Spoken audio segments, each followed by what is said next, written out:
नाम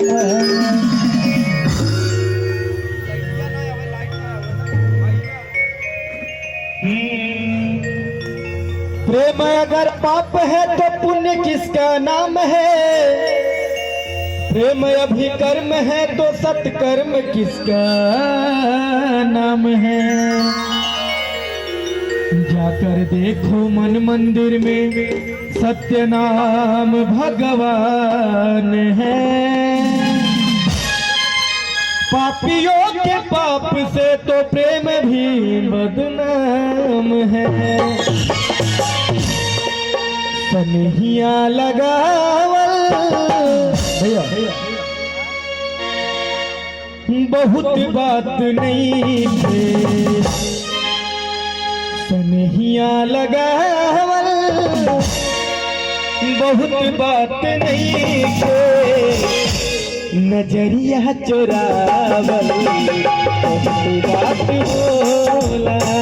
सनहिया लगावल बहुत बात नहीं है। नजरिया चुरावल बहुत बात होला। केहू के मुआवल बहुत बात नहीं है।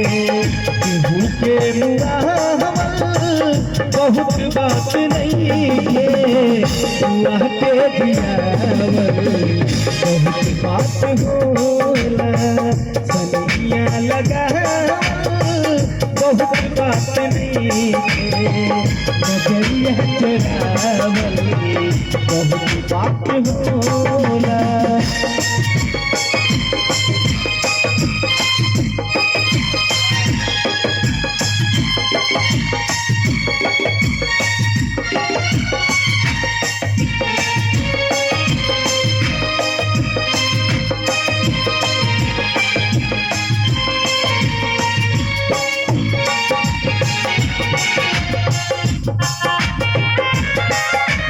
क्या बात है।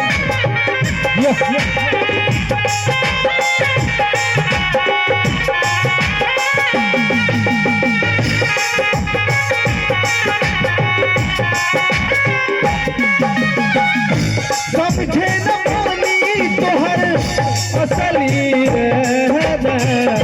रुपवा के टहल में धरा गई दादा।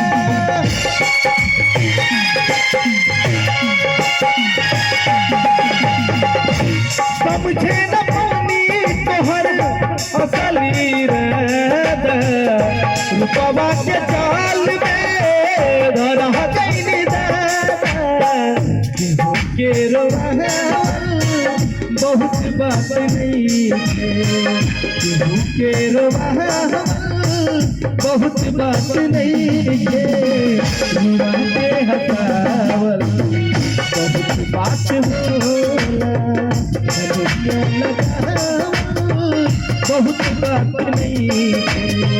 नजरिया चुरावल बहुत बात होला।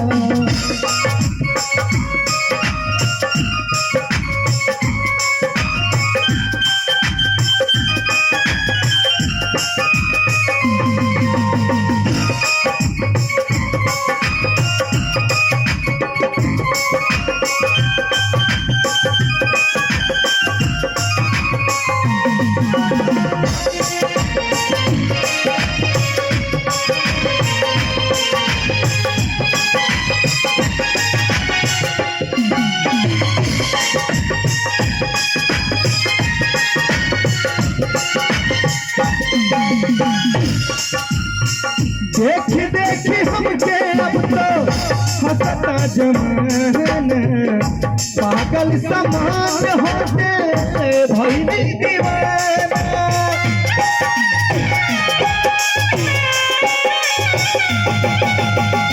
देख देख हमके अब तो हंसता जमाना। पागल समान होके भइली दीवाना। के रोवावल बहुत बात नहीं है।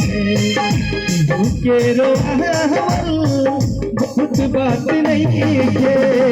रुआ के हटावल बात होला नजरिया लगावल बहुत बात नहीं के नजरिया चुरावल बहुत बात होला।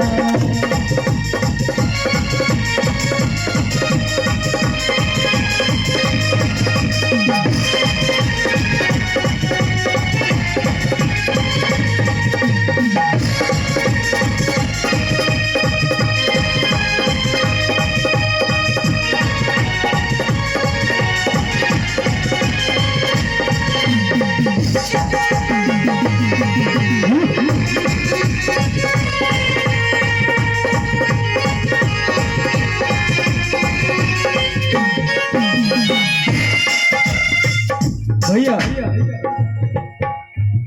वो आखिरी लाइन जब उनका प्रेमिका छोड़ के चल जाती तो कौना भाव में बोले लाई के सने तू तो चल गई जब से सूरज के घाम हम देखा तब से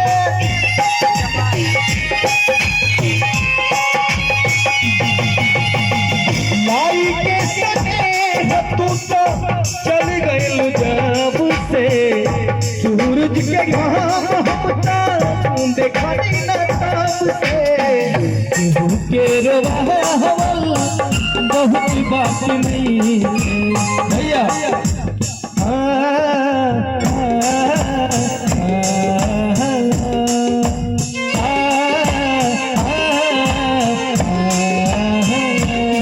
लाई के सने तू तो चल गई जब से सूरज के घाम